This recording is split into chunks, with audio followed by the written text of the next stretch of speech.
ఈరోజు ఉదయ్ కృష్ణారెడ్డికి సంబంధించి నిజంగా ఆడవాళ్ళ విషయంలో మగవాడు గనక ఏమాత్రం తేడాగా ఉన్నా వాడి జీవితం సర్వనాశనం అంటే ఇదే ఎగ్జాంపుల్.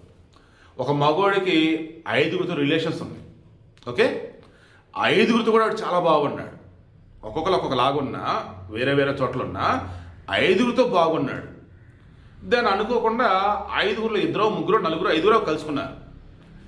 ఆ 5గురు కూడా ఒక్కొక్కళ్ళు ఇతను ఎలాంటి వాడు ఏంటని చెప్తున్నప్పుడు ప్రతి ఒక్కరు కూడా ఇతను పాజిటివ్ పాయింట్సే చెప్పారు. అప్పుడు అవతల వాళ్ళు ఎలా ఫీల్ అవుతారు? ఓ నీతో రిలేషన్లో ఉన్నాడా, నీతో కూడా ఉన్నాడా, నీతో కూడా ఉన్నాడా, నీతో కూడా ఉన్నాడా, నీతో కూడా ఉన్నాడా అని అనుకున్నా కానీ అందరినీ బాగా చూసుకుంటున్నాడు అంటే నిజంగా వాడు బంగారం అని చెప్పేసి అనుకొని బట్ మనకు తెలిసినట్టు మనం ఏం చెప్పొద్దులే అని చెప్పేసి ఎవరిదాన్ని వెళ్ళిపోతారు. బట్ ఈ కలిసినటువంటి వాళ్ళల్లో ఏ ఒక్క ఆడ మనిషి అయినా వాడు నన్ను ఇబ్బంది పెడుతున్నాడు, తిడుతున్నాడు, కొడుతున్నాడు అంటే ఇక అవతల 4 ఆడవారిలో కూడా ఏ చిన్న ఇబ్బంది ఇతను క్రియేట్ చేసి ఉంటే అది బయటకు వచ్చేసేది. మీకు అర్థమవుతుందా? అన్ని పాజిటివ్ పాయింట్స్ ఉంటే ఓకే, ఏ చిన్న నెగిటివ్ పాయింట్ ఒక్కళ్ళు పైకి తీసినా మిగతా నెగిటివ్ పాయింట్స్ ఆటోమేటిక్గా ఆడవాళ్ళ నుంచి వచ్చేస్తాయి. అవునా, లేదు మాతో బాగానే ఉన్నాడే, నీ ఒక్కదాంతో అలా ఉన్నాడా ఏంటని చెప్పేసి అన్నప్పుడు కూడా ఇక ఆ మనిషి జాగ్రత్త పడింది. ఇలా చెప్పుకుంటూ పోతే ఈ ఐపీఎస్ ఆఫీసర్కి సంబంధించి ఉదయ్ కృష్ణారెడ్డికి సంబంధించి ఆంధ్రప్రదేశ్కి చెందినటువంటి ఒక లేడీతో రిలేషన్ ఉంది. ఏ రకంగా? ఆమెకి 2014లో పెళ్ళయింది. మొన్న 2023లో భర్తతో దూరంగా ఉంటూ వస్తుంది. విడాకుల కోసం అప్లై చేసింది. హైదరాబాద్లో జాబ్ చేసుకుంటూ ఉంది. ఈ ఉదయ్ కృష్ణారెడ్డికి ఎట్లాగా పరిచయం అయింది. ఆ పరిచయం కాస్త సన్నిహితంగా మెలుగుతూ ఉన్నారు. ఇక ఆ మూమెంట్ లివిన్లో ఉందామని చెప్పేసి అన్నాడట. లేదు విడాకులకు అప్లై చేస్తాను కదా, విడాకులు అవ్వకుండా నాకు ఆల్రెడీ ఒక పిల్లడు అన్నప్పుడు నీతో కలిసి ఉన్నటువంటి కరెక్ట్ కాదు, వద్దని చెప్పేసి అన్నట.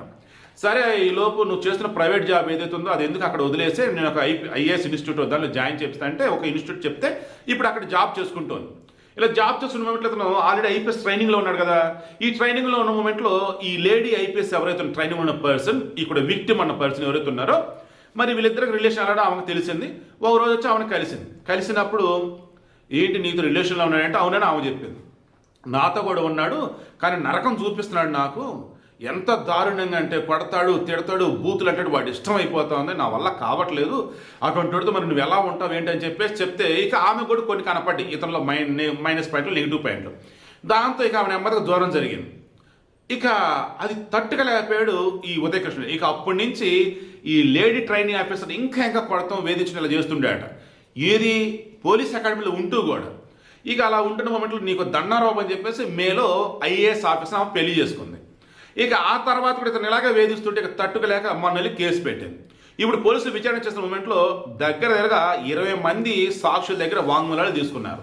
ఇలా క్రాస్ చెక్ చేస్తున్నప్పుడు తెలిసింది ఏంటంటే ఇతనికి వేరే వాళ్ళతో రిలేషన్స్ ఉన్నాయని తెలిసింది. మరి అవి ఎలా బయటపడితే ఏంటన్నప్పుడు అశోక్ నగర్ ఇతను రూమ్ చెక్ చేశారు. ఒక ల్యాప్టాప్, ఒక ఫోను, ఆడ గబ్ అని చెప్పేసినటువంటి ఒక కత్తి మీద రాసింది. ఆ కత్తి తర్వాత 2 లవ్ లెటర్లు. ఈ 2 లవ్ లెటర్లు కూడా ఎవరు? 2 వేరు అమ్మాయిలు రాసినవి అవి. అందులో ఒక పర్సన్ వచ్చేసరికేమో ఇప్పుడు ఉన్నటువంటి పర్సన్ అని చెప్పేసి అనుకుంటున్నారు, ఇంకొకరు ఎవరో తెలియాలి. ఇక ఇతను నేషనల్ పోలీస్ అకాడమీలో ఉంటున్నప్పుడు కూడా ఇతని యొక్క బిహేవియర్ వల్ల ఊరకనే కోపం, ఊరకనే ఆవేశం, తిడతం రకరకాలు చేసుకుంటాడంట.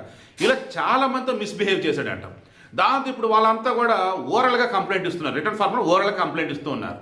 అండ్ ఒక అమ్మాయితో లవ్లో ఉన్నాడని చూశారు, ఆమె కూడా ఓరల్గా చెప్పింది ఆవిడ తేడాగా అది ఇది అని చెప్పేసి. ఇప్పుడు ఏమవుతుంది, ఇతను సంబంధించి మొత్తం చెక్ చేస్తున్నప్పుడు కేసు మొత్తం డీల్ చేస్తున్న డీసీపీ లావణ్య నాయక్ గారు, ఆమె and present already CPK Sajjanar, వీళ్ళ టీం అంతా కూడా ఇప్పుడు ఏం చేస్తున్నారు, అసలు ఇటువంటి వాడు పోలీస్గా పనికిరాడు, అసలు ఇటువంటి వాడు నేషనల్ పోలీస్ అకాడమీలో ఉన్నా కానీ ఇన్నాళ్ళు అసలు ఎట్టా కనుక్కోలేకపోయారు ఏంటని చెప్పేసి కేసు పకడ్బందీకి మొత్తం రెడీ చేస్తున్నట్టుగా ఉన్నారు.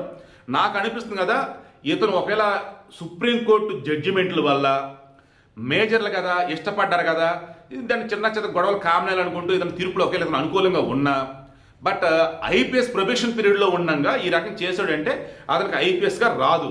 ఇక వేరే జాబులు అన్నప్పుడు నాకు అవి కూడా ఎందుకో కష్టం అనిపిస్తూ ఉంది. బట్ ఐపీఎస్ అయితే ఇతను క్లోజ్ అయిపోయినట్టే. ఓవరాల్గా అన్నప్పుడు ఇతను మొత్తం పోలీస్ డిపార్ట్మెంటే అనర్హుడు, డిపార్ట్మెంట్కి ఎట్టి పరిస్థితులు ఉండొద్దు అన్నట్టుగానే మొత్తం రెడీ చేస్తున్నట్టు నాకైతే అనిపిస్తూ ఉంది. మరలా చెప్తున్నా, గుర్తుంచుకోండి, మీరు ఒకరితో ఉంటే రిలేషన్ ఓకే కూల్, అలా కాదు 2, 3 అనుకున్నప్పుడు జాగ్రత్తగా ఉండండి, కుదురుగా ఉండాలి అని చెప్పేసి నేను ఎంకరేజ్ చేయట్లేదు బాబు. అలా ఉండేవాళ్ళు ఉంటారు. అలా ఉండేవాళ్ళకి ఒక హెచ్చరిక, ఏ మాత్రం మీతో క్లోజ్గా ఉన్న వాళ్ళు అనుకోకుండా వాళ్ళు కలిసేనప్పుడు మీ గురించి మాట్లాడుకుంటున్నప్పుడు నెగిటివ్ పాయింట్స్ వచ్చినా, మీరు సైకో రాక్షసుడు అనే విషయం బయటపడ్డా ఒక్కళ్ళు కూడా మీ వల్ల ఇబ్బంది పడరని నాకు అర్థమైతే మీతో దెబ్బకు దూరం జరుగుతారు. మీ బతుకు బస్ స్టాండ్ ఇది, జాగ్రత్త.